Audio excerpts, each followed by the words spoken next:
முதல் உள்ளங்கால் வரைக்கும் உங்க உடம்புல அழுக்குதான் இருக்கு.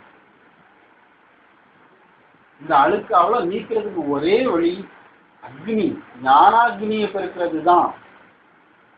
போகி பண்டிகை கொண்டாடுவோம்ல, வீட்டில் உள்ள வேண்டாத்தது கழிவு எல்லாம் போட்டு எரிச்சு சுத்தப்படுத்திக்கிறோம்ல. முதல்ல தீயில போட்டு எல்லாம் எரிச்சு சுத்தப்படுத்துறோம். அடுத்தால தண்ணீரை விட்டு எல்லாம் கழுவி இன்னும் தூய்மைப்படுத்துறோம். அக்னியை பெருக்குங்க, கண்ணீரால் சுத்தப்படுத்துங்க. இதெல்லாம் ஒரு பக்கம் ஒதுக்கிட்டோம், இல்லாமல் ஆக்கிட்டோம்னா இறைவன் செயல்படுவார், வெளிப்படுவார். அந்த உள்ளுக்கு இருக்கக்கூடிய அந்த இறைவனை வெளிப்படுத்த வைக்கிறதுக்கு தான் தானம். நம்ம செய்த பாவத்தை அழிக்கிறதுக்கு தான் தானம்.